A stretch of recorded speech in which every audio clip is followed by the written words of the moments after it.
오늘 시간에는 하나님께서 만세전에 아들에게 그리스도라는 직무를 주신 이유라는 제목으로 함께 말씀의 은혜를 나누기를 원합니다.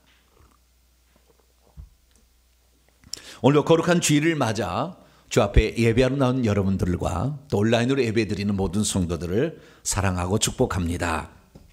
하나님께서 주일을 구별하여 우리를 불러주신 것은 우리로 온전한 사람을 이루어 장성한 분량에 충만하도록 우리를 이끄시기 위함입니다.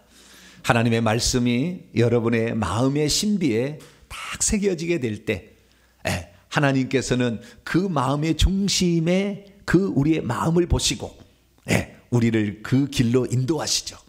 그래서 우리가 어떤 마음을 품고 있느냐가 상당히 중요한데 주님을 많이 사랑하시게 되길 축원합니다. 그리고 나도 천국에 가서 주님이 원래 우리를 만드시고자 했던 그 계획대로 우리가 되어지도록 날마다 우리를 복종시키시고 또 하나님께 간구하시고 또 영적 싸움에서 승리하셔서 우리 모든 성도들이 다 천국에서 갔을 때 위대한 하나님의 기뻐하시는 영광스러운 그런 존재가 되기를 간절히 바랍니다. 오늘은 그리스도에 관한, 그동안에 아들에 관한 설교했는데 이제 아들의 그 다음 단계로 넘어갑니다. 그리스도에 관한 말씀을 한번 나누려고 합니다. 한때 우리나라에 제자 훈련 바람이 불었습니다. 제자란 어떤 것일까요? 어떤 사람이 예수 그리스도를 만나 영원한 스승이신 예수님의 삶을 본받고 그분의 모습 그대로 살아가는 것, 이것을 제자라고 정의를 했습니다. 그래서 결국에 이 제자라는 것은 이 세상에서 마귀의 자식이 아닌 하나님의 자식으로서 빛과 소금의 사명을 감당하는 그러한 장성한 분량, 인격적으로 장성한 분량이 충만한 그런 사람을 만들자, 이렇게 해서 한때 20년이 넘었죠. 한 25년 이 정도의 아주 우리나라에 바람이 불었습니다. 그래서 저도 그때 제자훈련이라는 것을 처음 접하게 되고, 그래서 제가 아무래도 이 교직을 했지 않습니까? 국어과 제가 선생님인데, 국어 선생님인데, 아무래도 교육으로 이 성도들을 바꿀 수 있지 않겠느냐, 그러한 생각으로서 말씀을 가르치고 이들이 암송시키고 이들이 말씀대로 살도록 인도한다면 이들이 그리스도의 장성한 분량에 도달할 것이다 라는 생각으로 제자훈련을 열심히 했습니다. 처음에는 그게 아주 효과가 있었고, 그리고 많은 사람들이 그 제자훈련에 관심을 가졌고 또 들어와서 변화되기도 했습니다. 그런데 이제 세월이 25년이 지난 지금에 와서 제자훈련을 얼마나 하느냐? 거의 하지 않습니다. 지금은. 왜 그렇게 달라지게 되었던 것일까요? 제자훈련의 어떤 그 특징은 어쨌든 우리가 하나님의 말씀을 알고 말씀대로 살아보자 이렇게 얘기했지만 거기에는 영적 능력이 빠져 있었습니다. 다시 말해서 제자훈련을 아무리 받아도 귀신과의 싸움에서 승리하는 자, 귀신을 내어 쫓는 자, 영적 능력이 나타나지는 않은 거예요. 그리스도인들에 있어 최대의 적은 두 가지인데, 하나는 내부의 적이 있고 외부의 적이 있습니다. 근데 내부의 적도 사실은 우리 속에 들어온 악한 영들, 그 뱀들에 의해서 정복당하는, 그래서 나타나는 혈기, 분노, 근심, 걱정, 시기, 질투, 미움, 다툼, 거짓, 음란, 이런 것들이 다 악한 영들이 지배해서 되는 거거든요. 근데 우리 밖에도 엄청나게 세대 영과 그리고 가문의 영들이 있어서 이 영들이 우리를 이끌어가는 것이죠. 그렇기 때문에 이것들을 그만 처리하지 않는다고 한다면 우리가 그렇게 열심히 살아도 재정은 축복은 없고 자녀의 축복이 없는 것입니다. 그렇게 열심히 살고 주의 뜻대로 살아도 늘 병원 신세를 지는 것이고, 그렇게 열심히 주님 나라를 위해서 살았지만 주님을 자랑할 만한 것이 별로 없는 그런 사람이 된 것이죠. 결국에 우리가 참된 진짜 제자가 되기 위해서는 영적 세계를 알고 영적 세계를 잘 준비하는 사람이 되는 거예요. 그래서 천사와 귀신을 공부하지 않으면 안 되는 것이고 천국과 지옥에 대해서 공부하지 않으면 안 되는 것입니다. 그리고 천국 가기 위해서는 회개가 중요하다라는 것을 정확히 알아야 되죠. 근데 제자훈련 커리큘럼에는 단 한 차례도 천국과 지옥을 얘기하는 부분이 없고 귀신에 싸우는 방법을 얘기하지 않아요. 회개에 대해서 강조하지 않습니다. 그러니까 우리가 진정 하나님께서 바라는 그런 사람이 되기 위해서 힘써야 될 그 부분이 제자가 되라는 말로서 우리가 공부를 했지만 실제적으로는 제자가 될 수 없는 거예요. 맨날 패배하는 사람으로 이렇게 전락할 수밖에 없었고 진정한 영적 싸움에서 승리치 못하는 그런 사람을 만들고 말았던 것이죠. 하나님이 왜 인간을 지으셨습니까? 왜 우주 만물을 지으셨습니까? 결국에 우리가 이 천국과 지옥 우주 만물을 지은 것은 이 우주 만물 가운데서 인간을 하나님의 나라의 상속자가 되게 하려고 만든 거 아니에요? 그렇기 때문에 그 하늘나라의 상속자가 되기에 합당한 사람으로 훈련을 시키는 것이 제자훈련인 것이지, 이 땅에서 빛과 소금으로 성숙한 인격을 가지고 남의 부러울 만한 사람으로 살아가기 위해서 인간을 지은 것이 아니라는 거죠. 그래서 우리가 어떻게 해야 저 천국에 들어갈 수 있는가? 거기에서 우리가 어떤 존재로 살아갈 것인가? 그리고 그 존재로 살아가기 위해서는 이 땅에 무엇을 준비할 것인가를 훈련시키는 것이 참된 제자 훈련이 되었어야 했습니다. 그래서 저는 지금 몇 주 전부터 만세 전에 하나님께서 생각하신 그 계획과 그 뜻이 무엇인지를 말씀드리기 시작했습니다. 왜 하나님께서 우주 만물을 창조하셨고 창조하기 전에 먼저 아들을 낳으셨는지, 아들이 있어야만 이유는 대체 무엇이었는지, 그래서 그 아들을 통해서 궁극적으로는 누구를 얻고자 함이었는 것인지에 관하여 제가 말씀을 드렸죠. 한마디로 딱 지난주의 말씀 이걸로 요약할 수 있습니다. 로마서 8장 29절이죠. 하나님이 미리 아신 자들, 주님이 장차 천국에 들어올 자들을 예정하셨어요. 그 분량이죠. 총량을, 총수를 예정하신 것이지 개인을 예정한 건 아니에요. 총 분량을 예정하시고 그의 아들, 예수 그리스도죠. 아들, 그의 아들의 형상을 본받게 하기 위하여 예정하셨습니다. 본받게 한다는 말은 오늘 쌍둥이들이 되게 하기 위하여, 그 마다들과 같은 그런 쌍둥이가 되어서 하늘의 상속자가 되게 하기 위하여 인간을 계획했다는 거예요. 이 인간이 살 수 있는 환경을 만들기 위해서 우주 만물을 지었고 장차 천국에 들어와서 하나님의 왕으로서 되게 되면, 상속자가 되면 다스릴 나라를 위해서 우주를 지은 거예요. 그러니까 우리는 하나님께서 하나님의 형상으로서 먼저 아들을 낳으셨다는 것을 주목해 볼 필요가 있는 것입니다. 왜 아들을 낳으셨습니까? 그것은 두 가지가 있다고 그랬죠. 하나는 하나님이 존재한다는 것을, 하나님은 영원히 볼 수 없으니까, 디모데 6장 16절, 하나님은 볼 수도 없고 보이지도 않습니다. 그런데 그 우주 만물을 창조해 놓으면 누가 나를 지었는지 모르니까 하나님이 자신을 나타내기 위한 표현으로서 하나님의 형상을 먼저 낳았으니 그 형상이 바로 아들이신 예수 그리스도다. 그러면 아들을 낳은 목적은 그냥 하나님이 존재한다는 것, 모든 피조물 돌아가면 나를 지으신 분이 저분이라는 걸 알게 하기 위함이 아니라, 거기는 시작이고 진짜는 당신의 형상과 같은 똑같은 쌍둥이들로 인간을 만들어서 하나님의 나라를 물려주기 위하여 먼저 원형으로서 아들을 낳았다, 이렇게 말씀을 드렸습니다. 그러니까 우리 그리스도인들, 우리 하나님의 사람들을 위하여 사실 우주 만물을 지은 거예요. 그렇다고 한다면 하나님께서 이 먼저 낳으신 그 아들에게 어떤 직무를 주셨을까요? 그 직무가 오늘 또한 우리의 직무와 어떤 관련을 맺고 있는 것일까요? 오늘 그 직무가 그리스도라는 직무라는 것을 제가 말씀을 드릴 겁니다. 그리스도의 직무란 대체 어떤 것이고, 왜 하나님께서는 하나님의 형상대로 먼저 낳으신 아들을 그리스도라는 직무를 지어줬는가? 그래서 우리가 하나님께서 먼저 낳으신 하나님의 형상 아들에게 그리스도라는 직무를 주신 그 목적이 어디에 있으며, 그 목적을 이루기 위한 훈련이 참된 제자 훈련이 되어야 되는 거죠. 오늘 저와 여러분은 하나님께서 아들은 신분이고요. 그리스도는 직분인데 이 신분이 아닌, 신분은 아들에 대해서는 공부를 그동안 다 했어요. 이제는 그 직분에 관하여 어떤 일을 하게 하시는 그 부분이 있는데 그것이 무엇인지를 제대로 한번 파악해서 저와 여러분은 그리스도의 쌍둥이로서 하늘나라에 갈 때 그리스도와 똑같은 이러한 직무를 수행할 수 있는 복된 성도들로 발돋움하기를 간절히 바랍니다.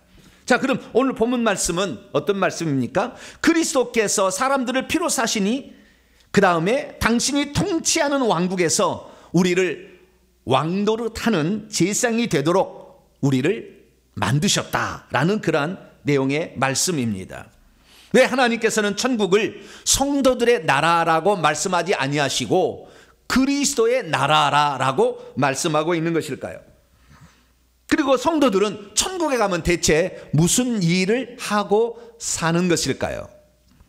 왜 하나님께서는 우리가 천국에서 수많은 직무들 가운데 왕 같은 제사장의 직무를 수행하실 거라고 말씀하는 것일까요? 오늘 본 말씀은 AD 95년경 사도 요한이 밤모섬에 유배되어 있을 때 하늘의 환상을 보고 기록한 것을 말해주고 있습니다. 이때 사도 요한은 천상에서 예배드리는 장면을 보게 되었는데 그때 예배드리는 모든 사람들이 한꺼번에 올라와서 예배를 드리고 있었어요. 근데 그 예배자의 맨 앞에는 24 장로가 앉아 있었습니다. 그래서 그 24 장로가 자신을 구원하신 어린 양께 찬양과 경배를 올려드립니다. 그리고 그 손해를 봤더니 손에는 한 손에는 검은 거를, 한 손에는 기도를 받은 금 대접을 가지고 있었어요. 그래서 악기로 찬양을 하며 기도를 올려드리며 하나님께 어린 양에게 경배를 하고 있었어요. 그때 어떤 찬송을 드리고 있습니까? 장차 성도들을 이렇게 계획하신 하나님을 찬양합니다 라고 찬양하고 있었던 거예요. 그 찬양의 내용을 오늘 직역 말씀으로 한번 보도록 하겠습니다. 그리고 그 장로들이 새 노래를 불렀습니다. 새로운 노래를 불렀어요. 뭐라고 새로운 노래를 불렀냐면 당신은 어린 양에게 말씀하는 거예요. 지금 어린 양, 우리 죄를 위해서 십자가를 지시고 죽으셨던, 피 흘려 죽으셨던 그 어떤 표상으로서 어린 양이지 실제는 아닙니다. 표상으로서 그렇게 표현하는 겁니다. 어린 양으로 있지 않아요? 천국에 가면 예수님. 그러니까 그 표현이 그렇다는 거예요. 당신은 어린 양께서는 두루마리를 한번 두루마리를 취하시기에 합당하십니다. 그리고 당신은 그것들의 봉인을 열기에 합당하십니다. 왜냐하면 당신은 죽임을 당하셨기 때문입니다. 그리고 당신은 당신의 피 안에서 모든 족속과 방언과 백성과 민족, 사람들입니다. 로부터 사람들을 하나님께 드리셨는데 어떻게 드리셨느냐? 10절 말씀 보니까 그들을 우리 하나님에게 왕국과 제사장들로 만드셔서 드렸습니다. 그랬더니 그들이 땅 위에서 장차 왕으로 다스리게 될 것입니다 라고 찬양을 하는 거예요. 이 14장로들이 그 찬양하는 모습을 보니까 이 장차 이 천국의 땅에서 왕노를 하는 자로 우리 사람들을 피로 사서 하나님께 드린 그 어린 양을 찬양하고 있었던 것이죠. 뿐만 아니라 요한계시록 11장 15절 말씀을 보니까 그러면 우리를 그렇게 왕노를 하도록 들이시는 그 나라가 어떤 나라인지를 소개해주고 있는데, 그리고 일곱째 천사가 나팔을 불었어요. 그리고 하늘 안에서 큰 음성이 있게 되었습니다. 그 음성들이 말하고 있기를 뭐라고 했냐면 세상의 왕국들이 우리의 주와 그분의 그리스도의 나라가 되었습니다. 그리고 그분이 세세토록 왕으로 다스릴 겁니다. 그러니까 이 천국은 어떤 나라냐? 그리스도의 나라인 것이고 그분이 세세 무궁토록 왕으로 다스리는 것인데, 우리들까지 당신이 이 땅에 어린 양으로 오셔서 피로 사신 후에 우리들도 공동 왕으로 다스릴 수 있도록 만드신 그 어린 양을 찬양합니다 라고 24장로들이 찬양하고 있었다는 것입니다. 믿음이 있어도 하나님의 왕국이 그리스도의 왕국이라는 것을 잘 모르면 천국은 왕이신 예수께서 다스리는 나라라는 것을 잘 모릅니다. 믿음이 있어도 하나님의 왕국이 그리스도의 왕국이라는 것을 잘 모르면 성도들이 장차 천국에서 어떻게 살아가는지를 잘 모릅니다. 믿음이 있어도 하나님의 왕국이 그리스도의 왕국이라는 걸 잘 모르면 성도들은 장차 왕이 되어 그리스도와 함께 온 우주를 통치한다는 것을 잘 모릅니다. 믿음이 있어도 하나님의 왕국이 그리스도의 왕국이라는 걸 잘 모르면 성도들이 천국에서 제사장들이 되어 하나님께 예배를 드린다는 사실을 잘 모릅니다. 믿음이 있어도 하나님의 왕국이 그리스도의 왕국이라는 걸 잘 모르면 천국에서 성도들의 직무가 그리스도께서 먼저 보여준 그리스도의 직무를 그대로 수행한다는 것을 잘 모릅니다. 그럼 우리 성도들은 지금 이 땅에 살 때에 우리가 천국에서 어떤 직무를 수행할 것인지, 어떤 사람은 천국에 가면 맨날 할 일이 없어서 놀아서 뭔 재미가 있게 살겠느냐, 음식 먹으러 다니는 것도 재밌다 이렇게 얘기하는 사람이 있는데 그건 천만에 만만의 공떡이고, 지금 이 땅에 살 때 천국에서 우리가 어떻게 살아갈 것인지를 우리가 먼저 알고, 심심하지 않아요 천국에 절대. 그것을 알고 그때에 우리가 그런 신분을 얻고 그런 직무를 감당할 수 있는 합당한 자로 날마다 여러분 자신을 만들어갈 수 있게 되기를 축원합니다. 수많은 사람들이 오늘 신앙생활하고 있잖아요. 이 땅에서 예수 그리스도를 전하는 자, 맞는 얘기예요. 예수님처럼 성숙한 인격을 갖는 자로 우리가 살아가야 된다, 맞는 얘기예요. 그러나 궁극적으로 우리가 진정 이것을 위해서 인간은 존재하였구나 라는 것을 깨닫지 못한다고 한다면 결국에 인간은 그 부분적인 것만 알고 그것을 추구하는 것이 되는 겁니다. 어떤 눈을 못 봐는 이 맹인이 코끼리를 만져봤대요. 코끼리를 만져봤는데 코끼리 다리를 딱 만져보니까 코끼리는 큰 나무처럼 생겼습니다, 그렇게 얘기하더라는 거예요. 그리고 어떤 또 맹인이 코끼리를 잡아왔는데 코끼리의 콧구멍을 뚫어봤어요. 코끼리는 구멍이 큽니다, 2개가 있습니다, 그렇게 얘기하더라는 거예요. 그러면 그 코끼리에 대해서 얘기한 게 틀렸습니까? 틀리지 않았죠. 그러나 전체를 모르니까 어떤 사람은 기둥입니다, 어떤 사람은 큰 구멍입니다 이렇게 얘기를 했다는 거예요. 그래서 구멍입니다는 틀린 거 아닙니다. 그 나무차는 기둥이라는 거 틀린 게 아니죠. 그냥 궁극적인 것, 정확한 것을 모르니까 그 부분만을 알고 살아가게 되는 것입니다. 저와 여러분은 오늘 이 제자 훈련을 톡톡히 받고 있는 겁니다. 할렐루야. 매주마다 우리는 지금 제자 훈련을 제대로 받고 있는 거예요. 주님께서 원하는 진정한 그 제자 나가는 것입니다. 우리가 그 제자를 되는 것을 좀 더 저는 더 높은 차원에, 만물이 창조되기 전의 차원으로 지금 올리고 있는 것입니다. 그건 무엇입니까? 첫 번째는 뭡니까? 하나님께서 아들을 낳으신 이유로 설명했는데 그것은 우리 또한 예수님이 하나님의 형상이 되듯이 우리 또한 하나님의 형상으로 변화되는 것, 다시 말해서 하나님의 표현이 되는 것입니다. 할렐루야. 이 땅에서 하나님이 누군지를 모르는데 우리가 하나님의 표현이 되는 것이다. 이것이 우리의 존재의 목적인 것이고, 두 번째는 뭐냐? 장차 하나님께서 하나님의 나라를 우리에게 물려주실 텐데 그 나라를 물려받을 상속자들이 되는 겁니다. 할렐루야. 그래서 하나님께서는 먼저 아들을 낳으셔서 하나님의 형상으로 낳으셨고 그 다음에 먼저 맏아들로 그를 세워주셨습니다. 할렐루야. 그래서 이것은 그분이 신분인 거예요. 신분. 지금 아들로서 신분을 가리키는 것이고, 이제는 그럴 때 하나님께서 그러면 아들을 낳으셨을 때에 무엇을 하게 하려고 그렇게 했는지를 알아야 되는데 그건 직무라고 얘기하는 겁니다. 근데 그 직무가 뭐냐? 그리스도라는 직무라는 것입니다. 저는 많이 이 그리스도에 대해서 얘기를 들었습니다.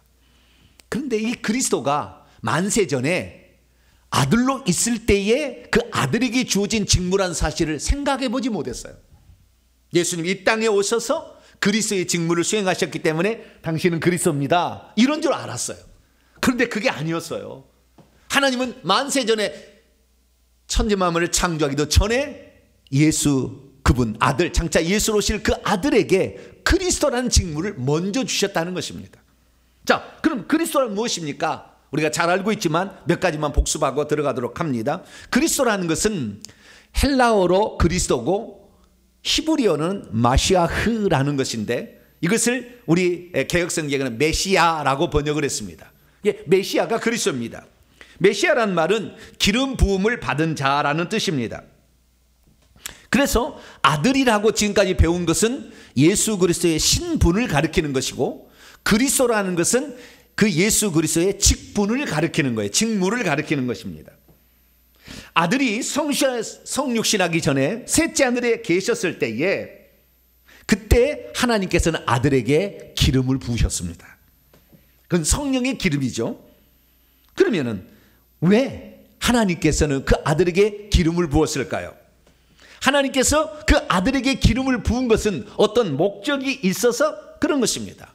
왜 하나님께서는 당신의 영으로 아들에게 기름을 부었던 것일까요?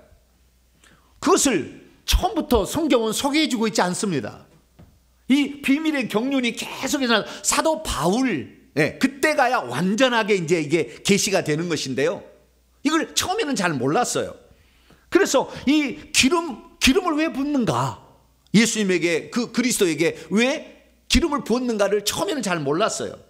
그런데 하나님께서 구약시대에 사람에게도 기름을 붓는 것이 나오기 시작합니다.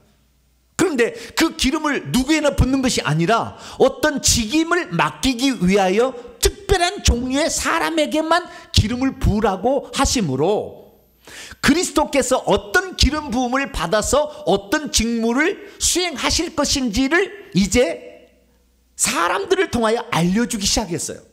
그것이 바로 구약시대의 기름 부음을 받은 자들입니다. 구약시대 기름 부음 받은 자는 너무나 많습니다. 그런데 그것을 쫙 살펴보니까 딱 세 종류의 사람에게만 기름을 부었어요. 그런데 그 기름은 성령의 기름 부음을 부은 것이 아니라 구약시대는 관유를 부었어요. 뭘 부었어요? 관유. 나중에 관유에 설명하겠습니다. 이것은 직무를 위임하기 위해서 특별히 제작된 기름을 관유라고 합니다. 그래서 이 관유를 부었는데, 그 아론의 머리에 처음에 가장 먼저는 아론의 머리에 이 기름을 붓게 했어요. 그럼 왜 머리에 붓게 했냐면 이 아론을 제사장 직무를 맡기려고 그런 거예요. 그래서 최초의 그 기름 부음은 제사장의 직무입니다. 그래서 이 제사장을 만들 때에 기름 부음을 부어서 제사장의 직무를 수행하게 하셨죠. 그래서 최초의 기름 부음은 제사장의 직무를 맡길 때 했다는 사실을 알 수가 있게 됩니다. 그리고 두 번째는 왕을 세울 때도 기름을 부으라고 하셨어요. 그 최초의 사건은 사무엘상 10장 1절에 나오는데, 그때 하나님께서 사무엘이라는 선지자를 시켜서 기름병에다가 관유를 채워서 사울이라는 청년의 머리에 부어서 그 사람을 이스라엘 기업의 지도자, 나기드, 통치자로 삼으라 라고 이렇게 말씀을 하셨어요. 이것이 최초입니다. 그래서 처음에는 제사장이 기름 부음을 받아서 제사장의 직무를 수행하게 하려고 했고, 두 번째는 왕적 직분, 처음으로 왕이 생긴 거거든요. 여기 사울 왕이 전까지는 왕이 없었어요. 처음으로 왕이 생기는데 그 왕에게 뭐라고 했느냐? 기름을 부으라고 그랬어요. 그래서 이 기름 붓기 시작하는데 사울 왕을 잘못해서 패하시고, 그 다음에 다윗 왕에게도 당연히 기름을 부으라고 그랬죠. 그래서 사무엘이 기름 뿔병을 가져다가 그 뭡니까? 다윗의 아버지, 그 집에 찾아가가지고 결국에 그 다윗의 아버지의 8번째 아들이었던 그 사람의 다윗에게 기름을 부어라 해서 왕으로 삼으라 해서 기름을 붓게 됩니다. 그러니까 결국에 이새의 8번째 아들이 이제 왕이 될 수 있도록 하게 된 거죠. 그리고 그 다음에 솔로몬을 보니까 제사장 사독과 선지자 나단이 가서 기름을 부어서 그 다음 또 왕이 되게 하고, 이런 식으로 계속해서, 그래서 왕직을 수행하려면 기름을 붓게 되었다는 겁니다. 그리고 세 번째는 이제 선지자인데요, 이 선지자, 최초의 기름 부음을 받은 선지자는 엘리사입니다. 하나님께서는 엘리야에게 말했습니다. 뭐라고 말했느냐? 엘리야야, 너는 저 북쪽의 nim시의 아들 예후에게 북이스라엘 왕이 될 수 있도록 기름을 부어라. 그리고 또 한 사람이 있으니 아벨 무올라 사밧의 아들 엘리사에게 너를 대신하여 기름을 부어서 선지자가 되게 하라. 그래서 최초의 기름 부음을 받고, 관유로 기름 부음을 받고 선지자가 된 자는 바로 엘리사입니다. 여러분, 엘리사는요 엘리야와 더불어서 24장로에 속합니다. 천국에 가시면 이제 나중에 알게 돼요. 위대한 자입니다. 그래서 이 기름 부음을 받고 이렇게 선지자의 직무를 수행하는 것을 보게 됩니다. 이것은 하나의 예표입니다. 그래서 구약 시대는 아주 기름 부음을 받은 자가 많았어요. 왕도 기름 부음을 받은 자. 그러니까 우리가 기름 부음을 받은 자로 풀어서 말할 뿐이지 사실은 왕도 메시아, 선지자도 메시아, 제사장도 메시아였던 겁니다. 그 메시아의 최종 주자는 누구였느냐? 세례 요한입니다. 세례 요한은 제사장이자 선지자였거든요. 그래서 이 최종 주자, 여자가 낳은 자 중에 최종 주자가 세례 요한이었는데, 세례 요한에게 사람들이 찾아와서 말했습니다. 당신이 그리스도입니까? 그랬더니 난 그리스도가 아니요, 나는 광야에서 외치는 소리요, 그 길을 예비하라고 주님께서 선구자로 보낸 자인 줄 얘기했어요. 이 세례 요한은 알았죠. 나는 이 진짜 기름 부음을 받은 자의 예표의 하나의 모형으로서 일을 수행하고 있는 것이지, 진짜 기름 부음을 받은 자는 내가 아닙니다. 그 사람이 진짜 올 겁니다 라고 얘기를 했던 것입니다. 그래서 나중에 성령의 감동으로 세례 요한이 이사가 그리스도라라고 하나님의 음성을 들었는데, 너희가 세례를 줄 때 성령이 비둘기같이 내려와서 그 위에 머물고 있으면 그 사람이 그리스도라고 알려줬죠. 그래서 최초로 이분이 바로 그리스도라고 소개를 했던 사람이 바로 세례 요한입니다. 그래서 예수 그리스도께서 이제 기름 부음을 받은 자, 곧 메시아가 되신 것입니다. 그런데 이 예수 그리스도는 그러면 이 땅에 오셔가지고 어떤 직무를 수행하셨느냐? 제사장, 왕, 선지자, 이 세 가지 일을 다 수행하십니다. 다 수행하셔요. 삼중직이라고 하죠. 그래서 찾아봤더니 이 예수님은 어떻게 제사장직을 수행하셨느냐? 시편 110편 4절에 하면, 나중에 다윗 이야기 또 다 하겠습니다마는, 다윗이 예언하기를 여호와는 맹세하고 변하지 아니하시리로다 이르시기를, 너는 예수님에게 지칭하는 거예요. 그리스도, 그 아들 지칭하는 겁니다. 하나님 우편에 있는 멜기세덱의 반차를 따라 영원한 제사장이라. 여러분, 구약의 제사장은 아론과 그의 후손들만 돼 있는데, 창세기 14장을 읽어보게 되면 영원한 대제사장으로서 멜기세덱이 아브라함에게 축복하는 장면이 나옵니다. 그러니까 예수님은 한 번으로 끝나는 것이 아니라 계속해서 영원한 대제사장으로 있기 위하여 멜기세덱의 반차를 따른 그 계보의 대제사장이 되셨다라고 말하는 거죠. 그래서 히브리서 7장의 히브리서 기자는 이 창세기 14장에 나오는 멜기세덱, 샬렘 왕이자 지극히 높으신 하나님의 제사장을 소개하는데, 그는 아비도 없고 어미도 없고 족보도 없고 시작한 날도 없고 생명의 끝도 없이 하나님과 아들과 방부를 하여서 유사하게 된 채 있어서 항상 제사장으로 머물러 있는 자. 그래서 예수 그리스도는 우리의 영원한 대제사장이 되셨습니다. 할렐루야. 대제사장이 되셨을 뿐만 아니라 그분은 자신의 몸을 제물로 또 바쳐가지고 제사장도 되시고 제물로 되셔서 우리를 위한 완전한 제사를 골고다 언덕에서 들으신 줄로 믿으시기 바랍니다. 두 번째, 그분은 또 왕직을 수행하셨어요. 그분은 다윗 왕의 후손으로 오셔서 영원한 왕으로서 왕의 직무를 수행하시게 됩니다. 마태복음 1장의 족보를 보면 그 족보 가운데 단 한 사람, 42명의 그 사람이 나오는데, 그 42명의 사람 가운데서 단 한 사람만 왕이라고 칭했는데 다윗 왕입니다. 그 다윗 왕의 후손으로 오셨다는 것입니다.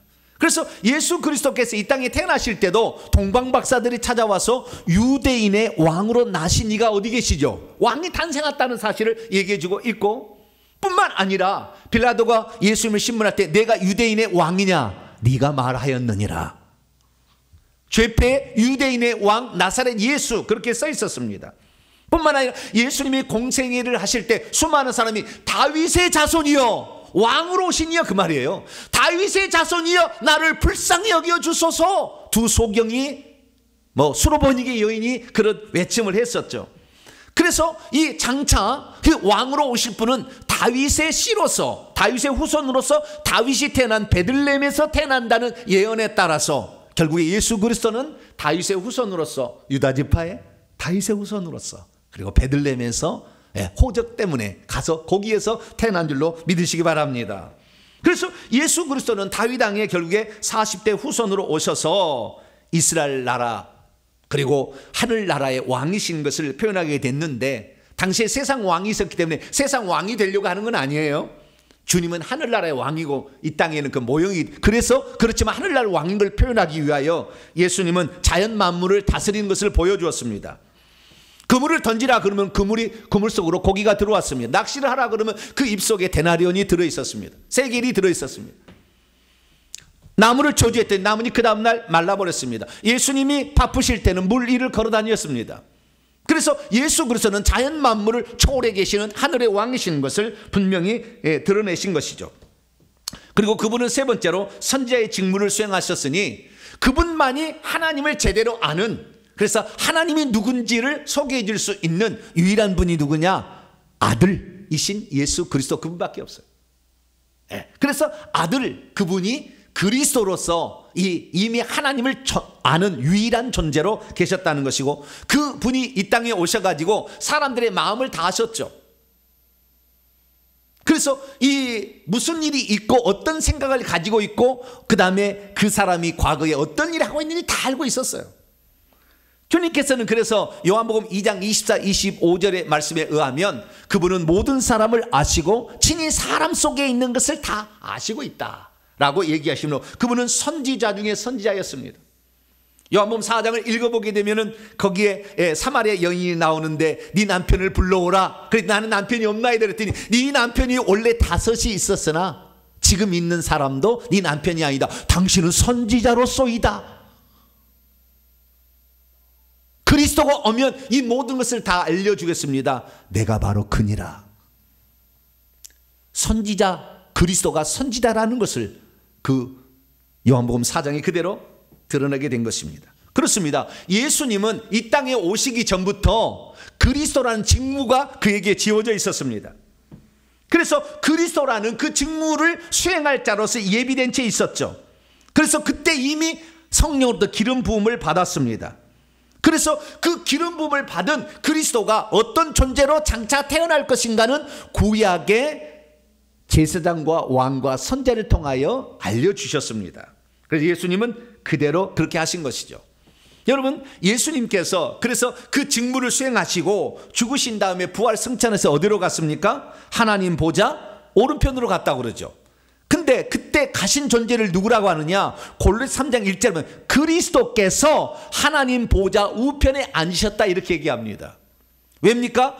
그리스도가 하나님과 사람 사이의 중보자로서, 제사장과 선지자 중보자로서, 그 다음에 하나님을 대신하는 왕으로서 그 일을 감당하셔서 하늘에 가셔서도 진짜 그 일을 감당하는 것으로서 그리스도로서 그 일을 하실 것을 예비하셔서 하나님 보좌 우편에서 모든 만물을 다스린다는 측면에서 그리스도는 하나님 보좌 우편에 가셨다고 하는 것이고, 요한계시록에 의하면 그분은 하나님으로서 보좌에 앉으셔요. 하나님 보좌에. 하나님으로서 앉는 보좌는 하나님의 보좌요. 예수님께서 그리스도로서 그 직무를 수행하셨다라는 의미로서는 하나님 우편에, 보좌 우편에 앉으셨다 이렇게 표현하고 있는 것이죠. 그러면 왜 하나님께서는 이 아들에게 그리스도란 직무를 위임하신 것일까요? 그것은 다 우리를 위함입니다. 우리 또한 그리스도의 쌍둥이로서 천국에 가서 제사장, 선지자, 왕직을 수행하도록 하기 위하여 원형으로서 그 모습을 보여준 것입니다. 그래서 우리가 천국에 들어가면 맏아들이신 예수님을 따라 우리도 제사장의 직무, 선지자의 직무, 왕직을 수행하도록 되어 있는 것입니다. 그러면 첫 번째, 우리가 제사장직은 어떻게 수행하는 것입니까? 오늘 본문 말씀 바로 앞절을 보게 되면 요한계시록 5장 8절 9절 말씀 보면 어린 양이 그 두루마리를 취하심에 네 생물과 24장, 네 생물은 온 피조물의 대표인 것이고 24장로는 인간이었던 사람들의 대표입니다. 24장로들이 그 어린 양 앞에 엎드려 검은 고와 향이 가득한 금 대접을 갖고 하나님, 이 어린 양을 찬양하는 모습이 거기에 등장하고 있습니다. 다시 말해서 천국에서 제사장이 된다는 것은 제사를 드리는 게 아니에요. 제사는 이 땅에서 육신을 가지고 있는 인류를 구원하기 위한 것이고, 천국에서는 제사를 드리지 아니하고 하나님께 찬양하고 경배하는 일을 제사장의 직무라고 말하는 겁니다. 그러니까 우리가 천국에 들어가게 되면 어떤 자가 되느냐? 첫 번째는 제사장의 직무를 수행하는 자가 되는 겁니다. 그것은 엎드려서 그분께 경배를 하는 것이고, 또 하나는 그분께 찬양을 드리는데 검은고가 대표적인 그 악기죠. 그래서 입술로 찬양하게 되고 악기로 찬양하는 그런 일들을 하게 된다는 거예요. 천국에 가셔서 만약에 우리가 찬양을 들으면 우리는 그냥 그 앞에서 황홀해서 눈이 멀어요. 왜냐하면 그 옥타브가요, 우리나라에서는 3옥타브 정도로 얘기하면 많이 안다고 하잖아요. 우리는 2옥타브도 잘 안 나오잖아요. 근데 거기서는 10옥타브 막 20옥타브가 나와요. 그 찬양이 한번 딱 들으면 그냥 황홀에 빠져버려요. 어마어마한 그 영광을 하나님께 돌리는데, 하나님께서 그 영광을 찬송으로 받으실 때 얼마나 그 영광스러움이 내 몸에 그냥 막 영속에 막 팍팍팍팍 들어오는데, 그 은혜가 그냥 강물처럼 막 흘러버리는 거예요. 그래서 우리가 그 천국에서 예배 드릴 때 가장 큰 기쁨을 느껴요. 나중에 이제 가보시면 알아요. 가장 행복한 순간이 그 예배를 드리는 순간에 하나님께 그것을 영광을 쫙 올려드릴 때 그 기쁨이 솟아나는 거예요. 실제를 말씀드리자면 천국에서는 어떻게 예배를 드리냐면, 천국은 24 반차로 되어 있어요. 24 계열로 나눠져 있습니다.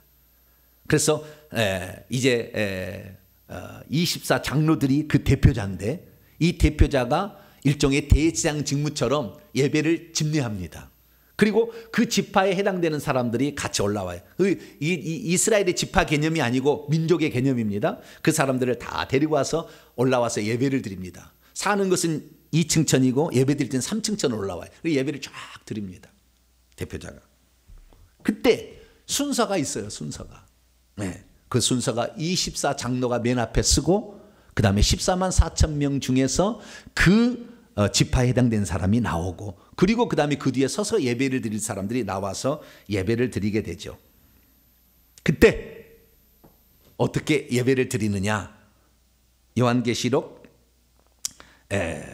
14장 3절에 보면 새 노래로 예배를 드리는데, 땅에서 속량함을 받은 14만 4천 외에는 이 노래를 배울 자가 없더라. 요한계시록 14장 3절 이렇게 얘기하겠는데, 이건 무슨 말이냐면요, 천국에 가도 찬양을 하는데 24 장로만 찬양하는 찬양이 따로 있고, 14만 4천 명이 찬양하는 찬양이 따로 있고, 그다음에 수많은 무리들이 서서 예배를 드리는데 서서 예배를 드리는 찬양이 따로 있어요.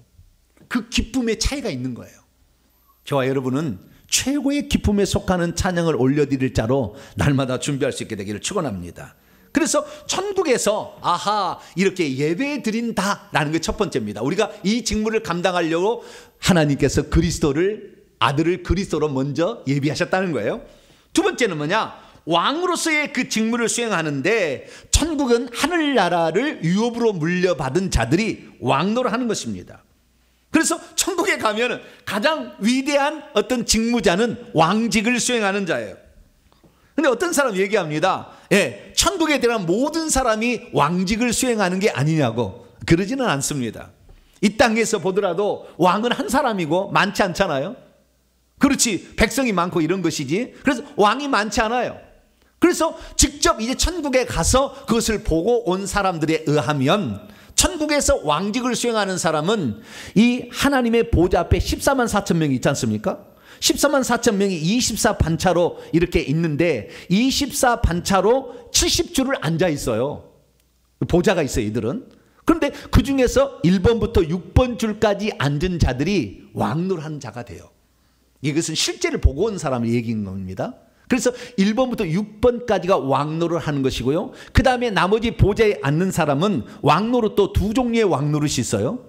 하나의 왕노릇은 뭐냐면 자기 집에서 왕노를 하는 게 있고, 그 다음에 우주를 다스리는 왕노를 하는 것도 있어요. 좀 이따 얘기하겠습니다만. 그래서 이 왕노릇을 하는 거예요. 그런데 그 왕노릇은 누구나 하는 것은 아니다. 그러나 우리의 최고의 천국에서의 신분 직무는 왕노릇 하는 자가 되는 것입니다. 그런 직무를 수행하기에 합당한 자로 준비했기 때문에 하나님이 주시는 것이죠. 그래서 천국에 가면 모두가 다 왕노를 하는 게 아니라 섬기는 자가 있고 왕노를 한 자가 있는 거예요. 그래서 베드로전서 2장 9절에도 우리가 왕 같은 제사장들이다 라고 얘기하지 않습니까? 그럼 왕 같은 제사장들이 있다고 한다면 종 같은 제사장도 있다는 거예요. 제사장이랑 누구나 예배하니까 제사장은 똑같은 제사장이지만 우리는 다 제사장으로 참여하지만 어떤 사람은 왕으로서 제사장으로 참여하는 것이고 어떤 사람은 섬기는 자로서도 참여하게 된다라는 것입니다.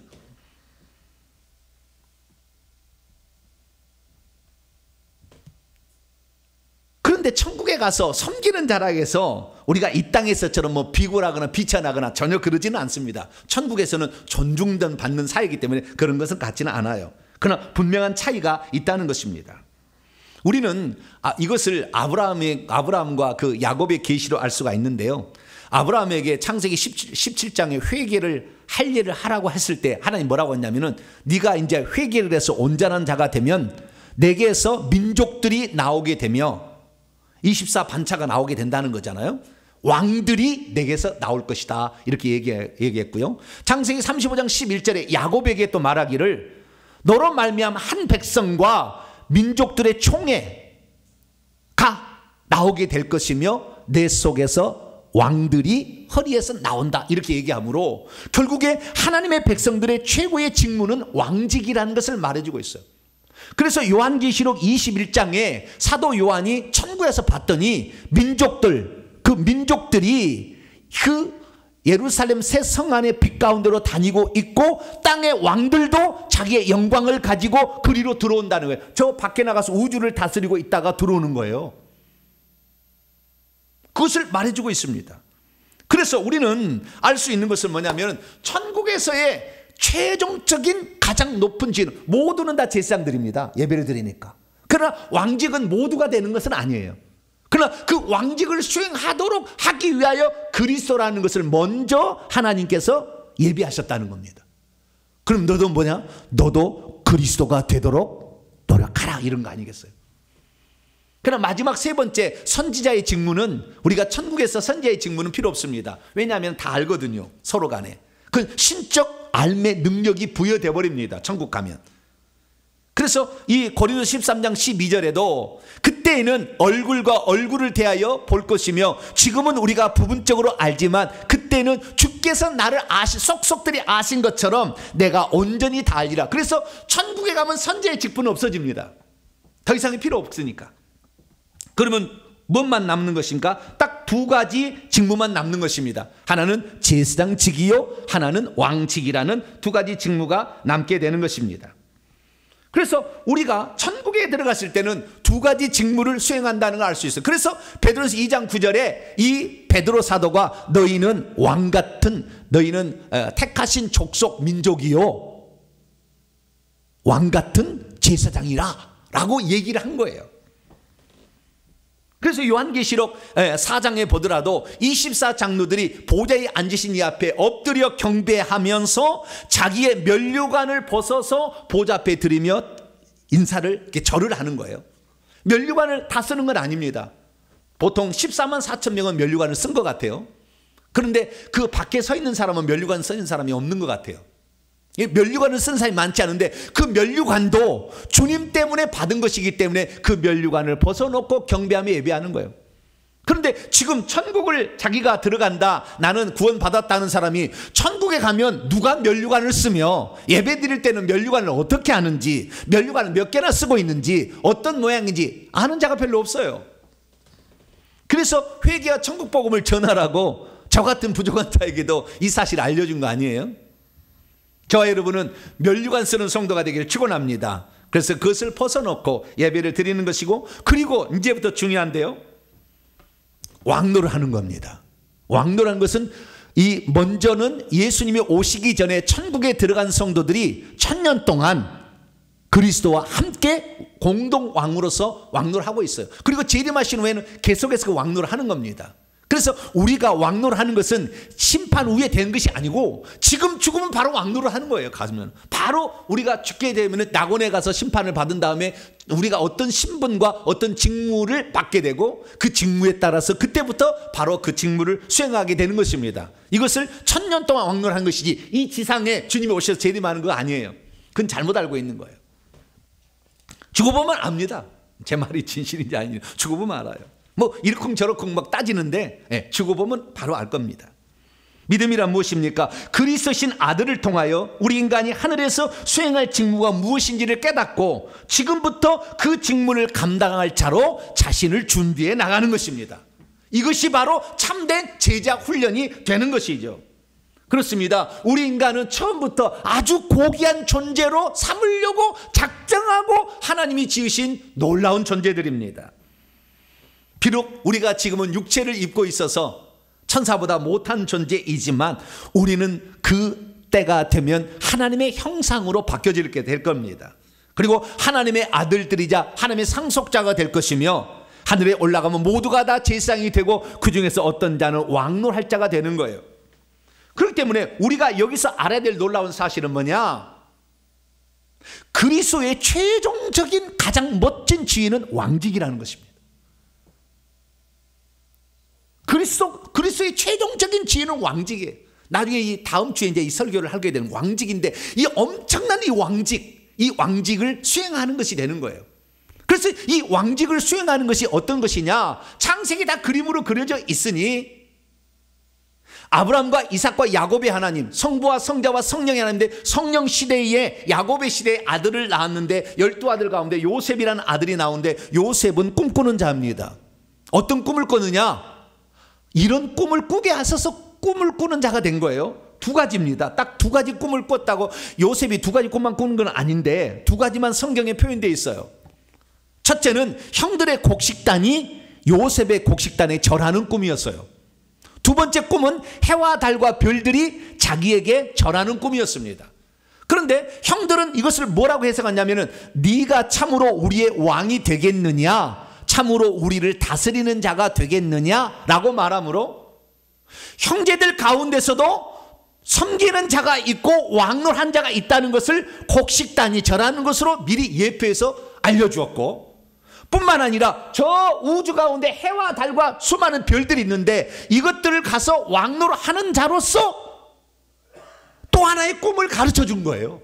그래서 이 천국에 들어가게 되면 이 성도들은 자기 집 안에 다른 성도들이 와서 섬기는 종들이 있어요. 이들도 천국에 들어간 제사장들인데 이런 자들이 있고, 뿐만 아니라 전 우주에 나가서 우주의 별들을 다스리는 그런 왕노한 자가 되는 것입니다.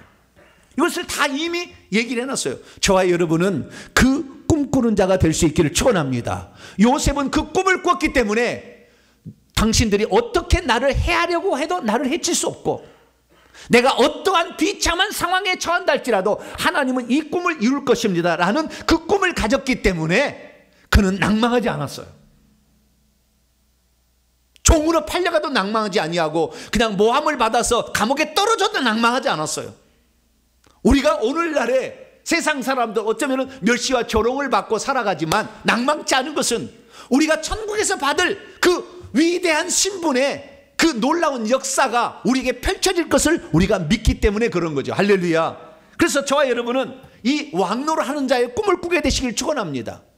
그리스도의 가장 최고의 그 직무는 왕직을 수행하는 것인데, 주여 저도 요셉에게 이 성령 시대에 꿈을 꾸는 자가 되어서 왕직의 그 꿈을 꾸는 자가 되기를 원합니다. 할렐루야. 그래서 그 꿈을 꿔야 되는데 그것을 요한계시록에는 어떤 자가 되느냐? 이기는 자가 된다고 딱 약속을 해놨어요. 뭐라고요?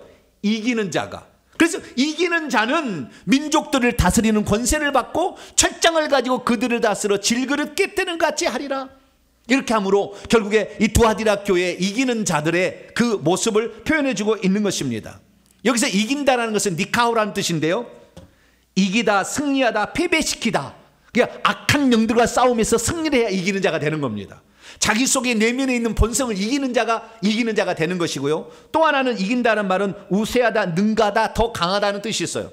그래서 다시 말해서 형제들 가운데 더 강한 자인 요셉이 왕노를 했던 것처럼 마찬가지로 교회에 이렇게 다니지만 우리들 중에 더 강한 자가 장차 왕노를 한 자가 된다고 말하고 있는 것이죠.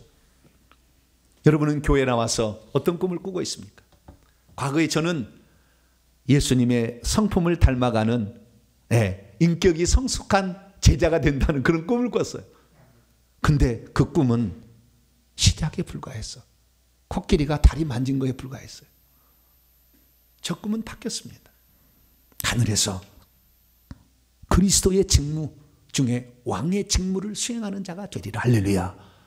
이 일을 위해서 가는, 이 일을 위해서 우리가 지금 존재하는 것이고, 이 일 때문에 하나님께서는 아들을 먼저 그리스도의 직무를 맡기셨으니, 저와 여러분은 오늘부터 이 땅을 살아가는 목적을 다시 정립을 해야 돼요. 어떤 사람이 될 건가요?